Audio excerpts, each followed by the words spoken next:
सत्संग प्रेमी सत्संग का आनंद ले रहे थे। एक घुड़सवार था, उसको बहुत देर हो गई थी चलते चलते। सोचा थोड़ा सा घोड़े को आराम मिल जाएगा, मैं थोड़ा सा सत्संग सुन लेता हूं। घोड़ा बाहर बांध दिया और सत्संग सुनने लगा।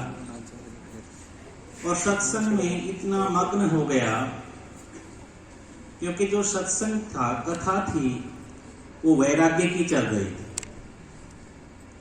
धन धरनी के बीच में सारा गड़ा रह जाएगा, पशु भी बंधे रह जाएंगे जब मौत का दिन आएगा। नारी घर के द्वार तक ही साथ देगी लोक में, मित्र दल मरघट से आगे साथ नहीं दिखलाएगा।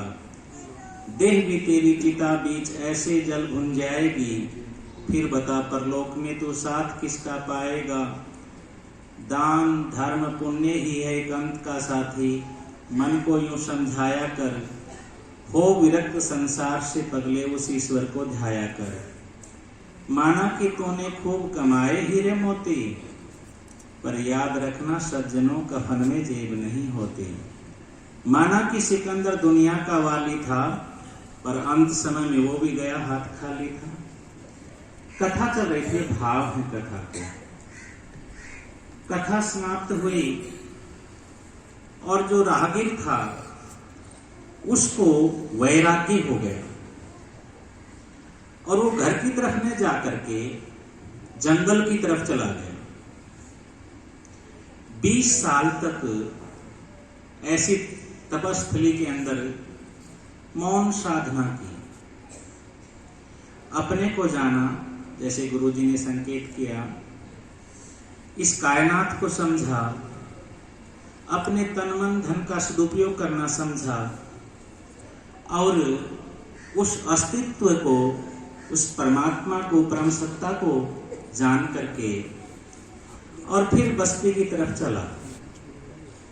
रास्ते में वही स्थान फिर दिख गया। सोचा ये तो वही स्थान है। सत्संग फिर चल रहा था, सत्संग में फिर आके बैठ गया। सभी इसी प्रकार से सत्संग का आनंद ले रहे थे, तालियां बजा करके मग्न थे। कथावाचक भी थोड़ा सा वृद्ध हो गया था और जो 20 साल की तपस्या करके आया था वो पीछे बैठ करके देख रहा था। सभी तालियां बजा रहे हैं। देखा कि लगभग श्रोता भी वही दिख रहे हैं, कथा करने वाला भी वृद्ध हो गए हैं। अब एक एक को जाकर के ऐसे हाथ लगा के देख रहा है, ऐसे वो ऐसे करे। तालियों में मग्न था ना, अब बीच में आके कोई ऐसे मारे तो क्या बात है, शांति से सुनो ना। दूसरे को मारे, तीसरे को मारे। तो कथावाचक ने कहा क्या कर रहे हो, शांति से सुनो ना। खड़ा होकर कहने लगा, महाराज जी मैं कुछ देख रहा हूं। क्या देख रहे हो? मैं ये देख रहा हूं कि ये जो मूर्तियां बैठी हैं ये जिंदी हैं या मरी हुई हैं। मैंने आज से 20 साल पहले आपकी 20 मिनट कथा सुनी थी। मैंने घोड़ा खोलना भी मैं भूल गया था, मुझे वैराग्य की कथा चली थी, मैंने घर बार छोड़ दिया था, साधना में लग गया। मैं देख रहा हूं कि ये इनमें कुछ है या नहीं। तो सज्जनों, जो सत्संग है, ये सत्संग में जितनी देर हम रहते हैं वैसा भाव और विचार हमारा 24/7 बन जाए। 24 घंटे 7 दिन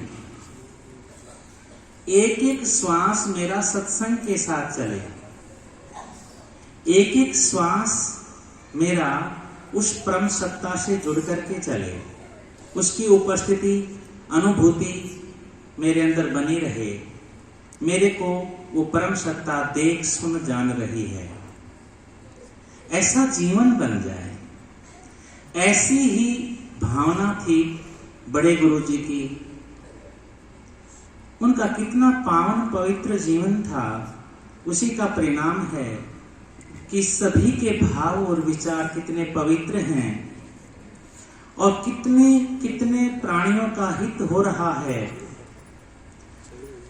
बड़े गुरु जी की कृपा से पूज्य महाराज श्री जो आज हमारे सामने उपस्थित हैं, उनका जीवन बोलता है। ऐसे ही गुरु जी आचार्य प्रद्युमन जी महाराज, जिन्होंने बहुत बड़े बड़े विद्वान तैयार किए हैं, सरदेव स्वामी रामदेव जी महाराज, जिनके पावन चरणों में बैठकर के विद्या का अर्जन किया है, ऐसी महान विभूति जिनका पूरा जीवन पवित्र निर्मल पावन है, पूज्य स्वामी गणेशानंद जी महाराज, जिनका पूरा जीवन समाज के लिए, गौ माता के लिए अर्पित है। आप सभी पवित्र आत्माओं को नमन करता हुआ बस यही प्रार्थना है कि हम सब अपने जीवन को सत्संग में जो लिया है, जो सुना है, जो जाना है, उसको हम जी लें। सुने हुए को जान लें, माने हुए को जान लें, जाने हुए को मान लें और दोनों को जी लें। ऐसे भाव के साथ आप सभी को प्रणाम। ओम नारायण।